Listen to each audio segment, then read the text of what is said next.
they will use these tools to actually get the 5 victory. seconds Let's till see, the ladies enemy and gentlemen, reaches the Axis battlefield. will Smash Axis them. Esports get that game number All 3. troops deployed. Aksha and Baksha combination coming in for their team. Maybe we'll be using the Kaja Panda as the Jawhead, Kid 001 as the Lunox, Ice Ice.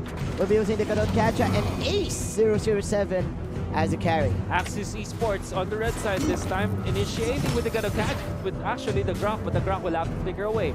Let's read on the Harith and Evil on this Grok. It's Long on this Bruno. It's Scott on this Baksha and Lacid on this Mashup. Okay, so the idea here for Team Axis Request Esports backup. is just they will let Baksha and Masha control the map. Unlike game number 1, which Team Burmese Ghouls is dictating the team fights, Axis Esports has the ability right now to run away from team fights and just go for split pushes because of the wild power and because of the Baksha shield unity first skill. Of course. Yeah. There's a lot of shielding that can come out of Scott, especially in the early game. It's very hard to penetrate through the defenses of the Basha in the early game. Yes. And of course, there's a lot of potential for initiations, courtesy of the Basha. That is one thing that Burmese Ghouls should watch out for. And already, go. they're First initiating. blood. However, they've dived too deep. They've dove too deep, I mean. Yeah. Okay. Giving the first blood to Ace. This Yeah. is really bad news for Axis Esports. Okay, but Oh, nice maybe a second usage one. Oh no. of the spinning light wheel coming in from A007. 007 for Yeah, Ace. Ace 007 immediately killing that wagon Wow. for the turret to change this target. Turtle Definitely. resurrecting Very soon. nice decision coming out from Ace. Instead of going for the Grok Yeah. right after he just went for it. Look at this, the damage output from the Jawhead just because of the ejector and the missiles. More than enough to actually force out the members of Axis Esports away. Now Turtle, it's Oh gonna my. be there, and Oh now my. it's gonna be a big problem for the There you go. Grok. Uses the flicker. Whoa. There you go, the dash in, and of course the damage from a Panda. No matter where you go, no matter where you live, I will find you and I will follow you. That is, of course, the ultimate from the Jawhead. And that is the first objective of the game in an exchange for a tower coming in from Axis Esports. But slowly and surely, Burmese Ghouls is increasing their income against the Axis Esports team. So the economy favoring Burmese Ghouls, it's gonna be up to them and how they will convert this into pushes. Again, it doesn't matter if you get your kills. As long as you don't get the turrets, it won't matter. So Burmese Yes. Ghouls, they should be looking to force the objectives right now, and I think that they will.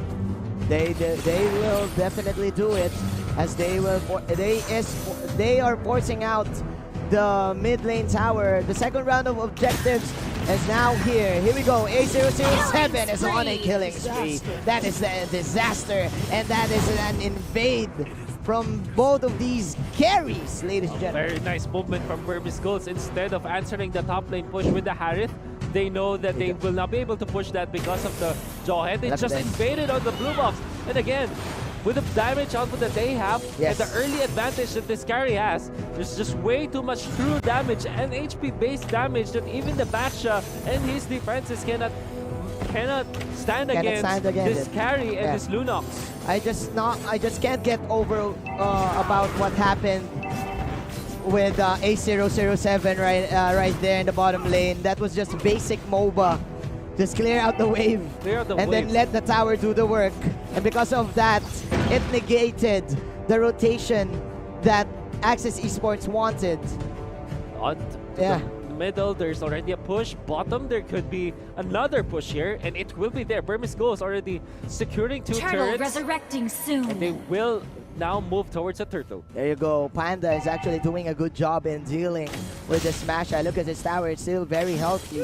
I do feel for the side of Axis Esports, they need to immediately force out a team fight and hope for picks, because right now, the late game from the side of Burmese Ghouls is coming in early. The game is coming in early. I like what you're trying to say there, but of course, the top lane will be destroyed by Long. And I like this decision from Axis Esports. Instead of trying to contest for the turtle, they just push the top lane.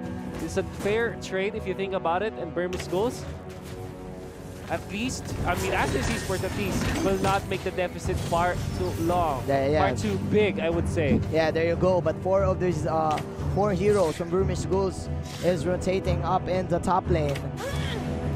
Lacid, there's the switch coming in for both of these teams.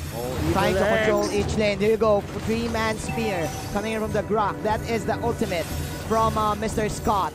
The Grok block won't do anything as the carry will push out the top lane. And there you go. Like we've said earlier, Panda, the Joyhead can burst you down if you catch all of those smart missiles that he has.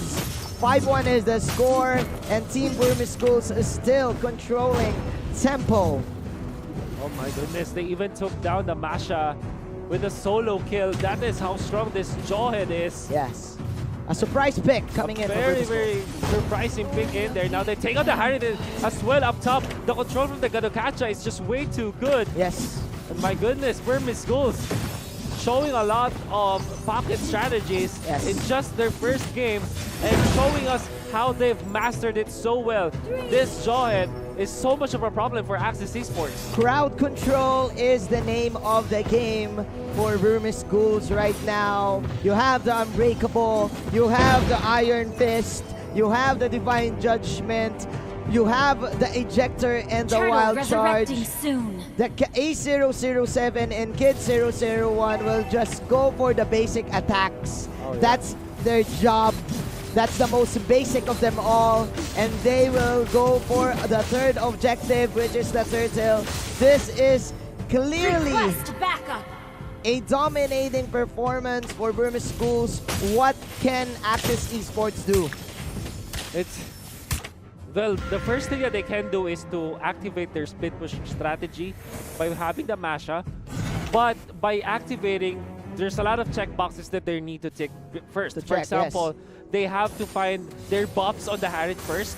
They have to team fight with the Grok and against BURMESE GHOULS. Maybe force, of course, the members of BURMESE GHOULS to react before they can even start their split push. And that's gonna be very hard. Whoa. Look at Eyesight just threatening AXISESPORTS with this turtle buff. BURMESE GHOULS are bullying AXISESPORTS. Yeah, the lane bull is right here. Lacid cannot do anything right now against this Joyhead. Maybe, look at this, just baiting out his first kill. I mean, his ultimate. Wow. And dude, BURMESE GHOULS are really in control. That is the second, probably the first core item for Scott. The defensive item, which is the Athena shield. But it cannot do anything against the true damage of the carry. There you go, Lacid falling low. Look at that. Have to back way. Only one, with just one Phantom Step. The Grok is in half health. Definitely, and now they would try to go. Very nice Grok block in there. The Divine Judgment is just threatening, but of course, they were gonna kill the Grok. That is the first push coming in from BURMESE GHOULS, ladies and gentlemen. And basic attack times 3,000 coming in from this carry and the Lunox. And I think we have game. What can Bruno do? He can only sing. Ladies and gentlemen, 10-1. BURMESE GHOULS is putting on a show. Lacid will try to match this push, but it will not happen. BURMESE GHOULS knocking on the base, and they might take it in just a few seconds. There will be a defense, however, as they clear out the minion wave, and they punish, however, the Grok for overextending. Lacid just showing itself will be bursted down. So much damage from the Lunox, almost taking down the Bruno this time, and the inhibitor down the bottom lane. The Order of Chaos doing chaotic things to AXISESPORTS. All they need to do is hope, and all they need to do is to defend this base. BURMESE GHOULS was actually too hasty from that fight. They did not want to end the game that quickly. But again, man, total control and total dominance for Team BM. We did say that BURMESE GHOULS, they have this type of strategy. They have this type of draft where all they have to do is the standard mode of play. Yes. It's textbook already for BURMESE GHOULS. All they have to do is literally just execute their lineup and achieve their win conditions. And boy, BURMESE GHOULS showed us how to perfectly play Mobile Legends with even different or new meta type of picks. They have the Joyhead and they have the Gadokacha, not your most picked heroes for sure. But because of the idea of the draft that's textbook in its own way, Yes. they just showed us how to win with these heroes. How to play basic MLBB.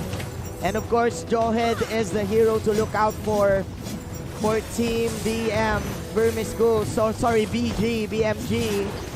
There you go, man. Look at the damage of this carry. Order of My Chaos goodness. plus My the light goodness. will mark. My goodness. There's no stopping the kid. This kid is not kidding at all. Yes. Oh my goodness, maybe. Actually Oh taking my. some damage in. They're not going to be able to land the Divine Judgment. They're clearing out the minion waves. And slowly, the Lord is here. There you to go. kill the Masha. There the you go. solo kill from the Jawhead. There you go. Can't go one-on-one with the Jawhead and Team Burmese Ghouls. They want to end this. That is